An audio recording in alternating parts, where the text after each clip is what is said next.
Praise God, hallelujah, hallelujah, hallelujah. Ia, watala watu niva inga ole auli li suafu manu malo Yesu Keriso lo tato wali imu tato ufaola. Hallelujah, o tato ia ilunga o tato upolu kalame. Hallelujah, hallelujah, mle o kalame le ai mainu ele maole ala o lo tato usavalia. Ai tato uti whaftai ili atua ili mtaita inga. Marona au la vea i o tato umoa. Hallelujah, whaamrianga i lea taimi, ma lea taimi, praise God.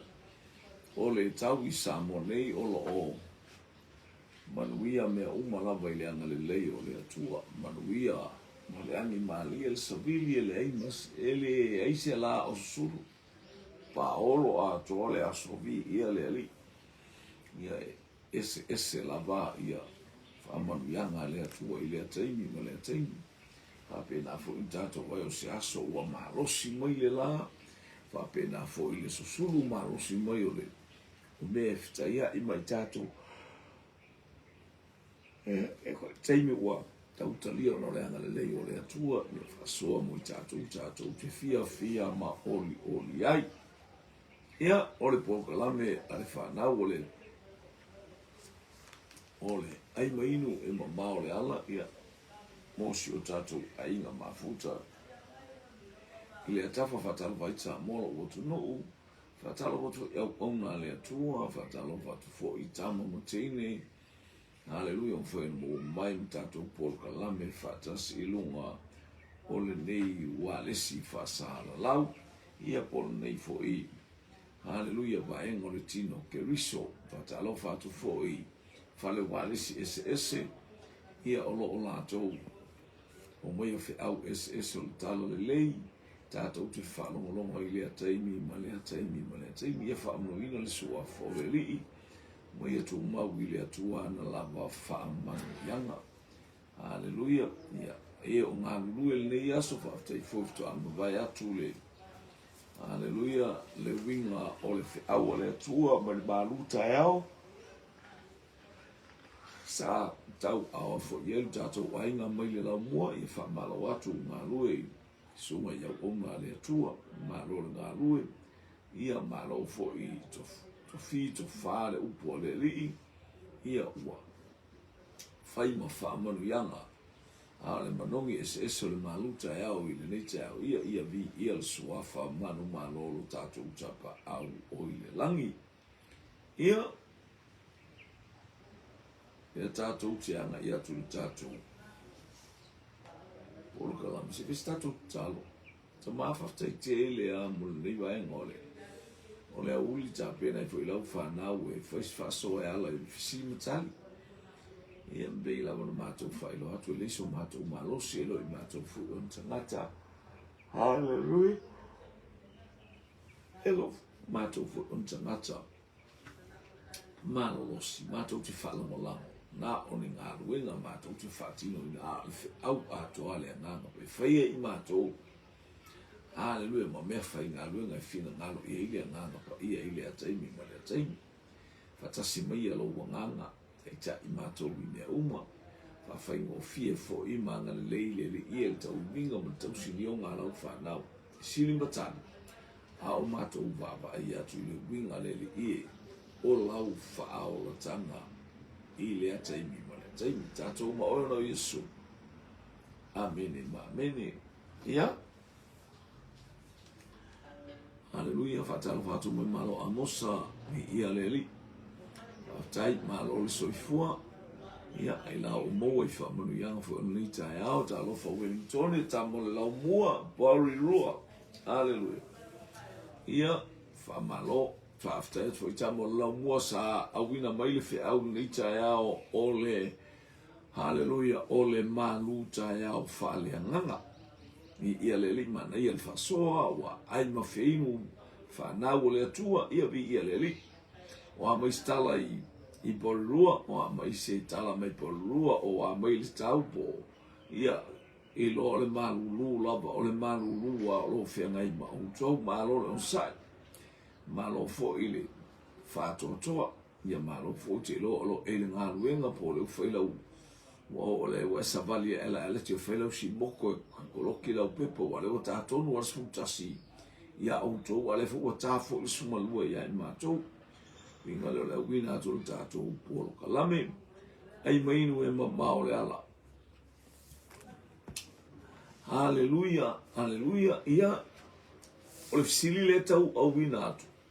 Tali le sa o po le sese, na o tu wina i whaelunga sa o ma le se o upua paulo ia kolose.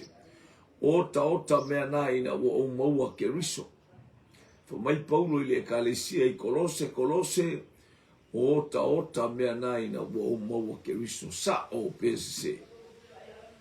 Haleluya, ni ia leli. Ai mainu. E mamao le ala. Ia, manu ia lau angai mai. Hallelujah, praise God. Ia.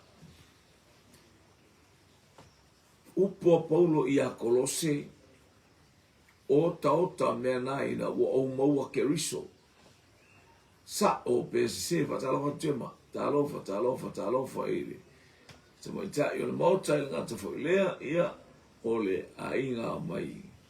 Ia sista whaalotane, liu vi ia le li, praise God, o tai mulu fatalofa, ta mai tema se, tali mai fo ia moi malo, tama mai o tamo le lau mua, sao, lua tari le o sao si se ma le sao. O upua paulo ia kolose, ota mea na, ina ua o maua ke riso. Sa o pese, luna wingole. E sa o kolose sa fa ye pe ye si e kalesia a, e le ua a matan tali mai tato a inga. Ia, se tali chema, ia le utali mai ia, e awa o fa wina le kalesia, AOG, Porua, sao, celebration talofa, fa after imun fa talofa to ia te elto fine, ia a o anga i mai, vi ia le li nei vai ngo le aso. Hallelujah. Ai mainu e mamao le ala. Lua tatou talia o iai. Hallelujah. O upua paulo ia kolose ota mea uma ina ua o maua ke riso sa o PSC. Ia o le ua o iei tali lunga sa o malase. O le tali o tatou visili SSA. O le SSA tatou o le upua paulo na fai ile ekalesia i Filipi ele i faia ia kolose. Ia le o sau tari kopi ala utama le ai oso mai lo tali se ia whaftai le angelu tau whaftai mo le tali se tali o tātou visili SSA o le tala na whai ia Filipi. Haleluia ina ua whailoa e paulo ia Filipi mea uma ia mo le loto whaftai toa fo i ma le tau i vinga. Kolona poto whaalea o ngā ina i le manu mālo le sa tauro o Iesu Keriso. Lea e whebei paulo i a Filipi, ota mea naina wa o maua Keriso, ma tā upo e tolu Filipi, alfa upo e valu, ia na e tala noa mai. Aivi ia le lii. Ia, pata alofa mai, o senga malosi sa o li, so le matu wa. Ma ai paulo, ile whaalinga a o tatalo. Whea le nuu na tatalo ai race car. To e sele le fisili. O le fisili na ba ai pe teru. Ile whaalinga. Ia ma ai le whaalinga a o tatalo. O whea le nuu le sa tatalo ai. Fele nu le na alu pe teru tatalo ai ava ailo le whaalinga whamai o le ie. Ma ona pito e wha ono noa tau le langi. Tusi ai le ano anoa i o mea ai, a le telo le mea ai whasa. Ai whamai le tua pe teru, fasi ma ai.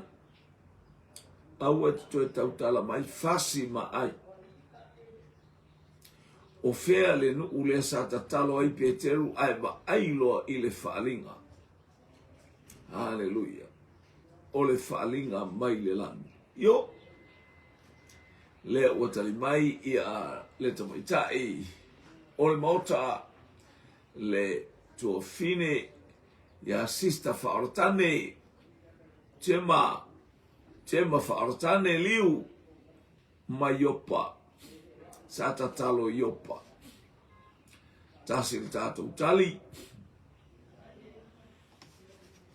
o le ai le mai sa tatalo ai le o ta mai e tema mai o yopa ia se i tātou whaatalitali. Haleluia.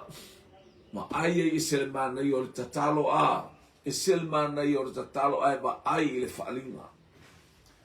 Ai ba ai i le matautia o le atua e tala noa mai a te oi lau tatalo.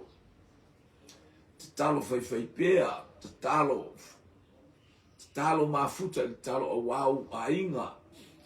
Mafuta i talo a wā ia au o.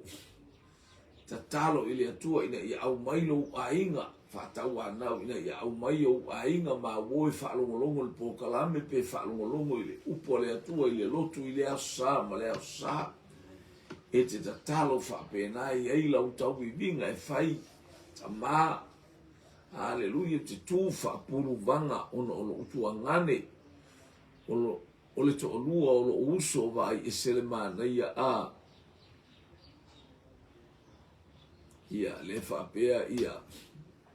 Le atu e mai whamai e tū lata i le o lita a. Ia vi ia le li. Praise God.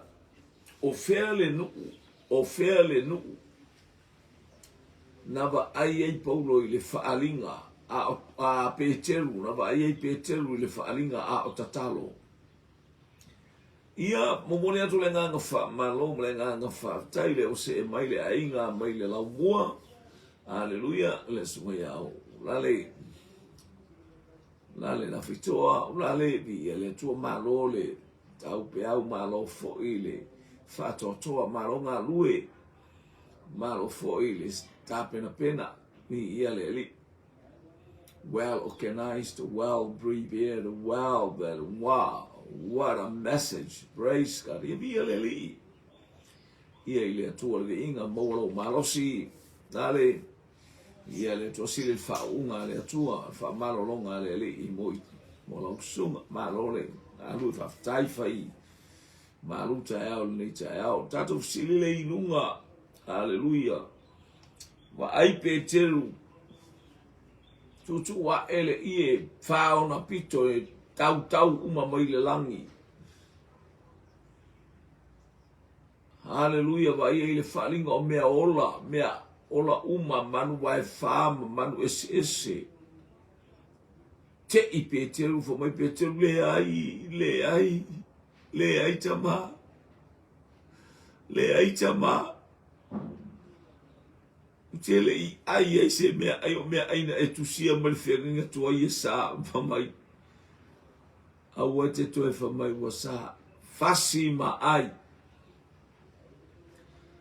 Pale toa au marosi, talofa ile ainga, angai mai vi ia leli i ia. Tau taino na fuvaa ta vi ia leli, ma lole soifua ia. So mai mamali mai tala mai au tato ia tato ufasoa. O fele nu usata talo ai. Fele nu usata talo ai le tama o Peteru ai a wina eloa le whalinga lea. Le utali mai utasi tato utali.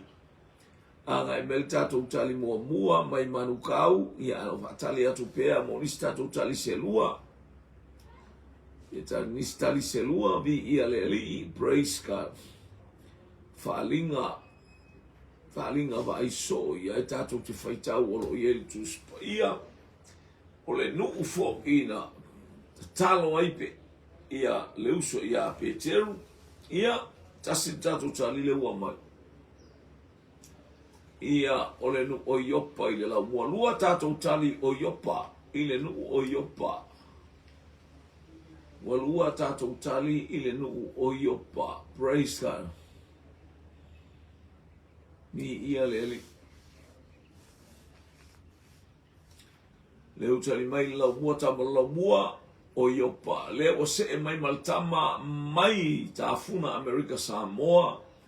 Hallelujah, le uso ia Anthony Tanuasa, brother Tanuasa, ia le o sau maritali mai Tanuasa o Iopa, le o tali mai pale tua au marosi.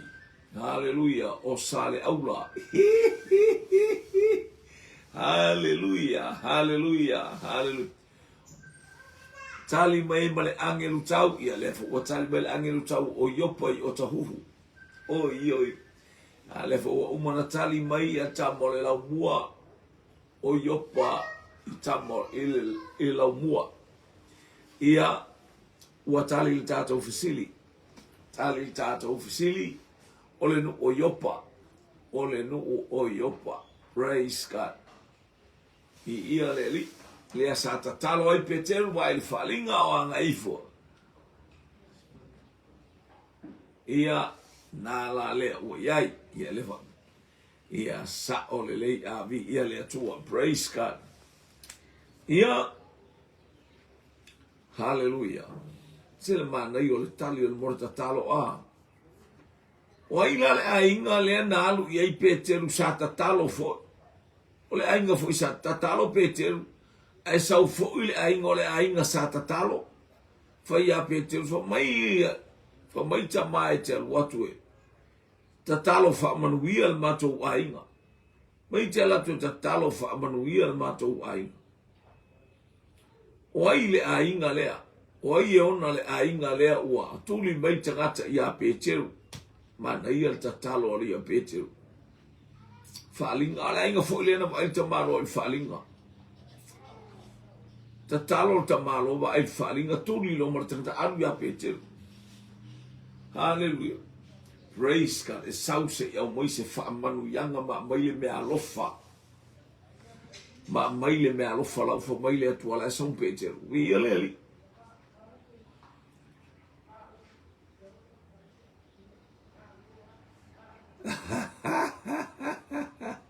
Vi ele.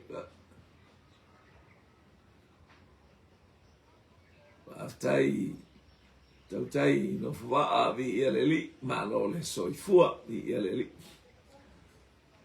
Simon al fai pa o man mai atim wai le ainga le na tulia mai tangata o mai ila utama le tatalo si ainga tatalo ala wa tuli mai o le wa patu o ile fe o le I fa manu yanga e tauna tu fatu le utali mai ia le ainga mai le fanga aima ile pale ona tutuila America Samoa.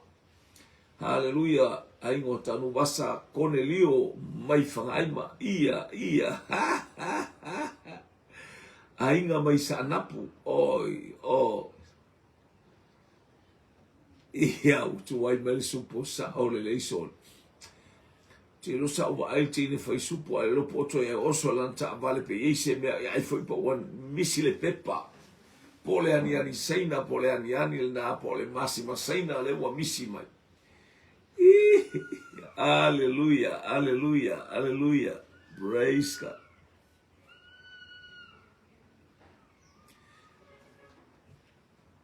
Ia tai o le to se lau o Cornelio mai ka Isaia mi ia le to le ainga o Cornelio tai mi ia le praise God.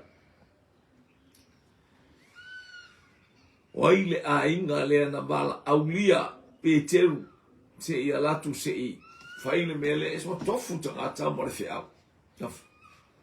Isos ia le ua ma o fato e laula e lo scopa I supo o le menata o le fako e lau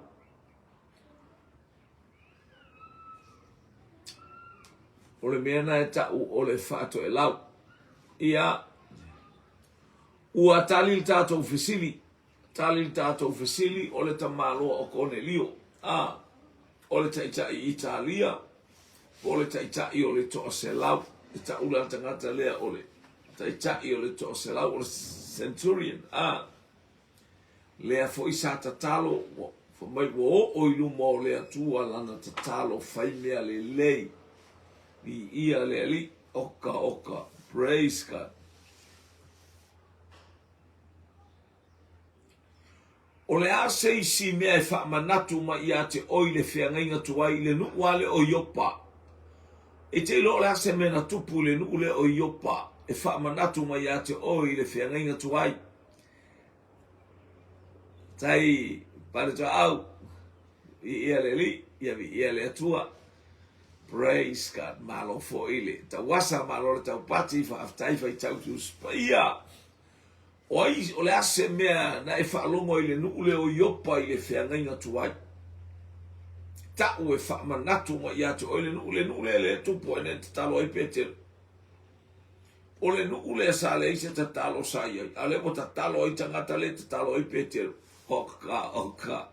A o le ase mea o whaamanatu ma ia te o ile whengainga tuai. Ile tala ia yopa. Oi. Lewa tali mai tanu masa family mai tutuila America Samoa. O le tala ia Iona. Oka ea. Tala ia Iona tasi tatou tali. Le ase me te iloa yopa le whengainga tuai. Le watoe au mai le nuwale tasi the same nation, the same villages. Ole ai ale tasi.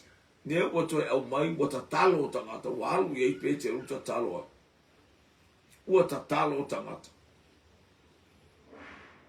Ea le wata li mai le tausala. Hallelujah. Ea o sister tema. Jesa tema liu fartane.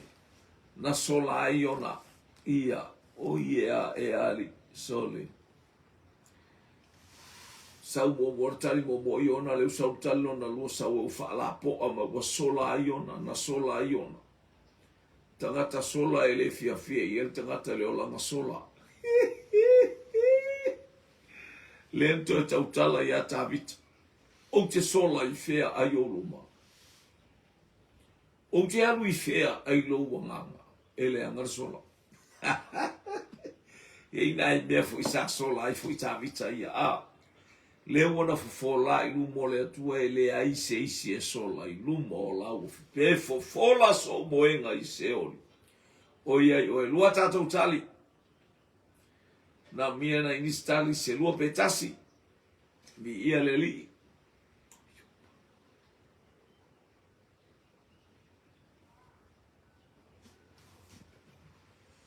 ia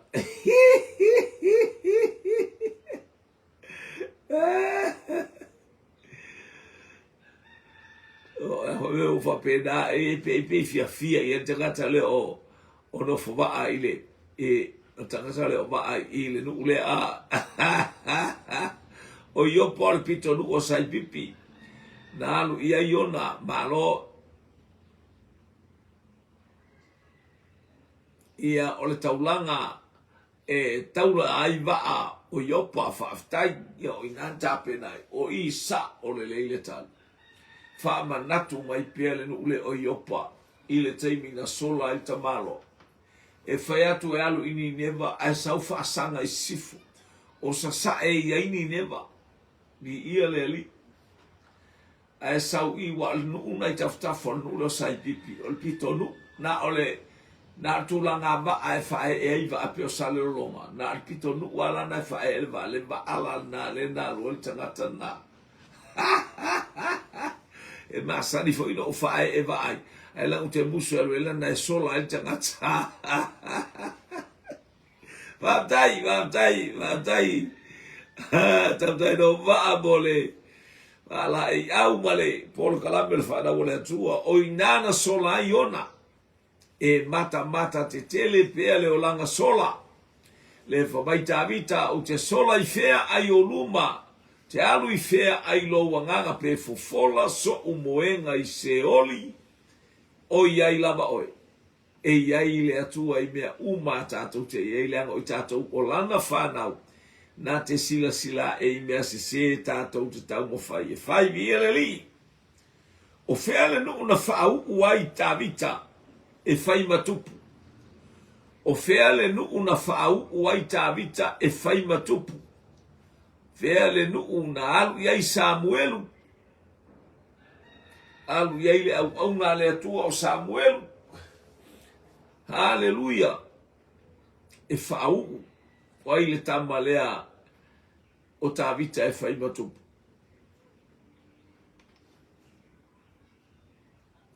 Ia o le o te loto I titi ata uno mau te loa o le ana o mai nei telefoni o lai anga ilungo le alat o le faa lai sau e tau whai mai tele fo I supu o le la sau nei le uli le ale I loa o lo whai se wha lave lave o le lo no winga o le walu uma supu o le wha lave lave o le ainga le wha aftai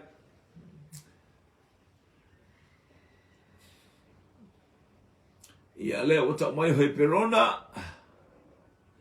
Praise God.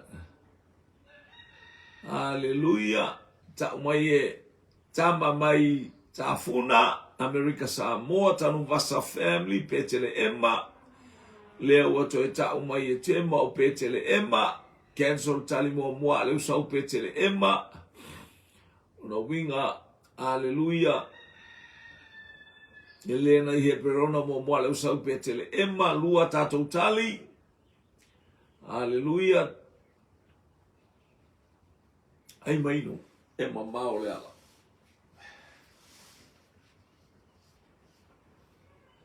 Praise God, praise God, praise God. Ele lei le atua I te mi umala.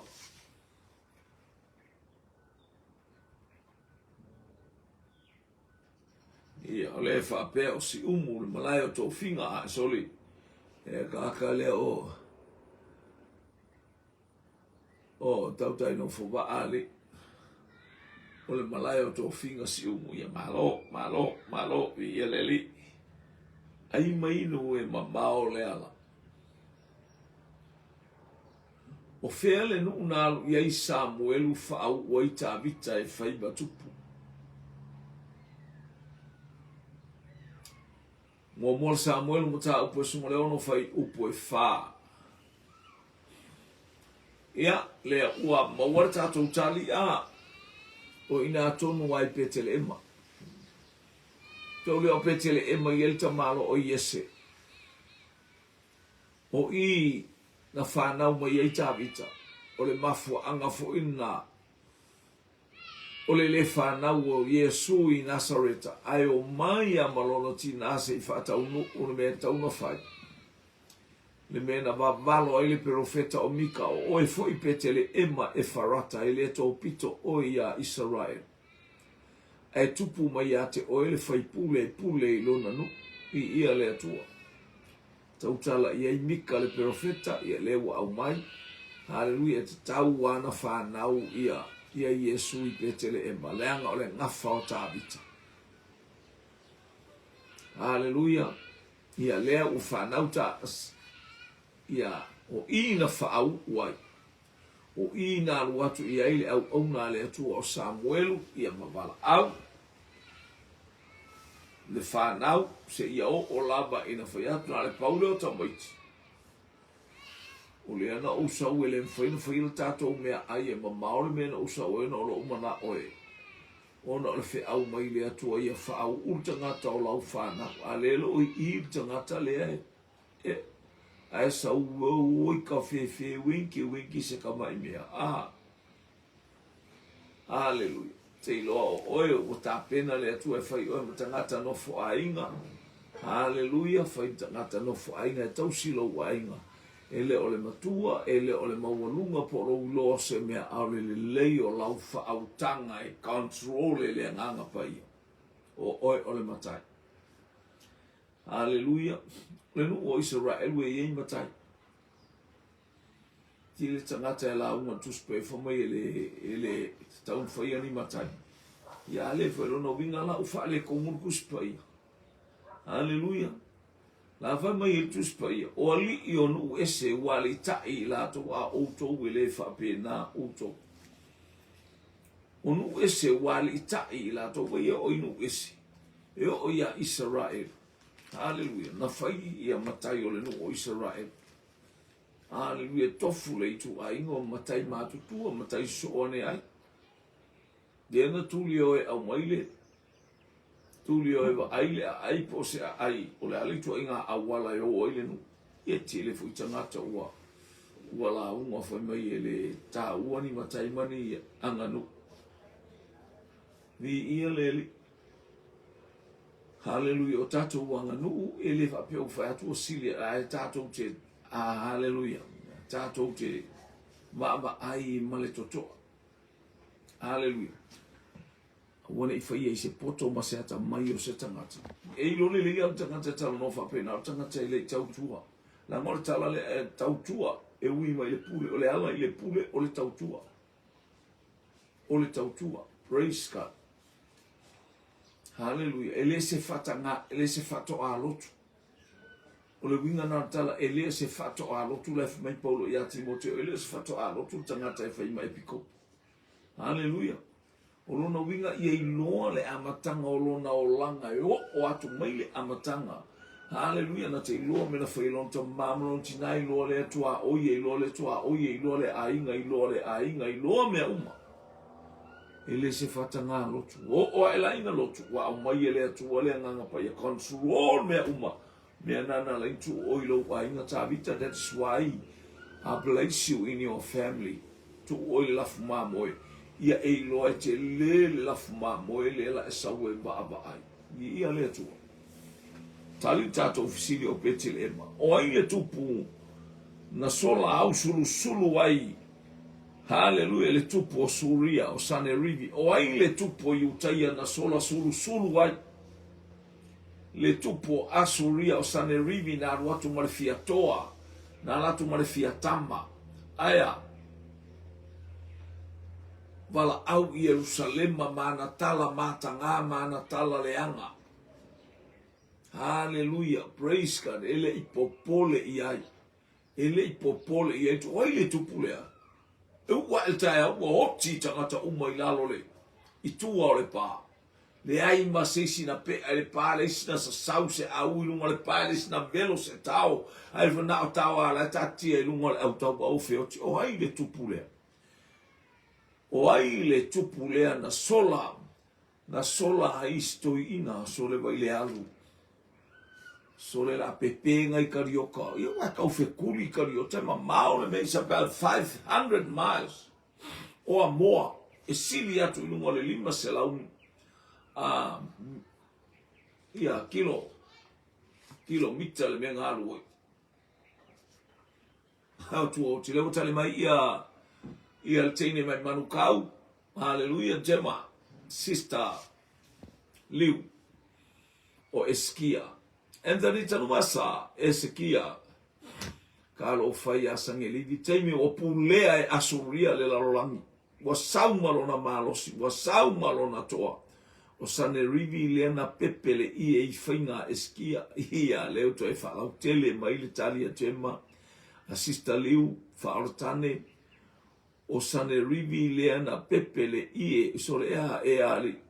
Sorry. Ai lo penga aru le se ia la martala na le afo tus pa ia. O ai le to malo si e sola ai le to ale lava. Le lope kasi le kanga ka de la vele upule tus pa ia. Sola le lava. O le ata le o kwa bale. Okay longa ele pepere ia. Okay longa aru ki nga le se ia wo ai se o fefe. Oi olona malo si a tona fata mo e ai sol fo ka lo fai. Hallelujah. Ia wa tali mai o Sanerivi. Tolu tatou tali, toi tas tatou tali. Hallelujah.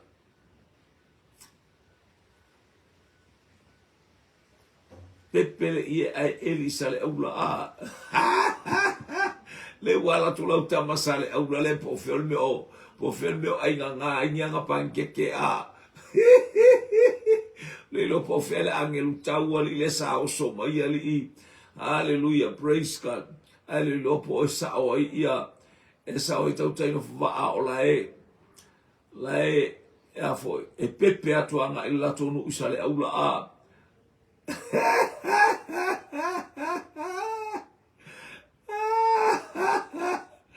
Ia ia le whainga le mo mo tangata fefe a ma le fefe wale popole se mea por ar ko inga ya la mea ko popole ko le oki aina sulu fa'il tamalo I oilo na nui asuria malo sane rivi al watua molu I totonu le mea la yelo na tupua ai mau atu e lana whanau matutua e to alua watu a tamaiti ia fasioti e ina awa umana wala auta malo ilo na atali ina la ititi o ia le la whai matupu ua tali le tata ufisili o le tamaloa whaau uina ma whapa ia ina le olanga o Esekia ia se pati o le tupu o Eskia e le leile atua I taimi umalama praise God o le tupu o Eskia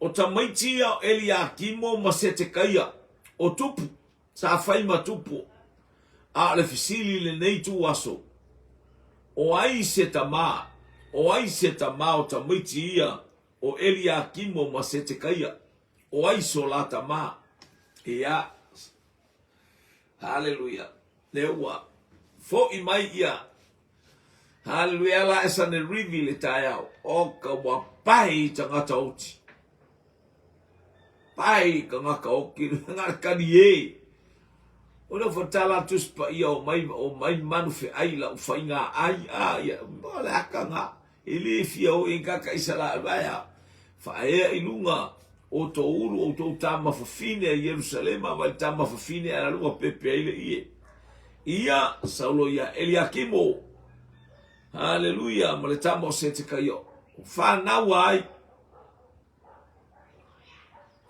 tali mai tema pe ia o fa na wa Yosia o sole se le o taunu o mai tene le haleluya mai le haleluya ile molio le aba ia poltene fo ia fatauta ia fo I telefonio le vainu ia poltene le motonga le ala I tanu moa anatongia praise God talofa ia te oil tina talo por to fine talo tali mai entra de tanu wasa o Yosia tali mai foi ana Yosia ia Tatalo fatu tene le morio le ama. Yeah. Watching from lowly America Samoa. Tilo we tau mai aisa o sapisi lo ainga avisa avelo manatu. Talofa anatongia. Ia lefa pe mai o tua sivi. Hallelujah. Praise God.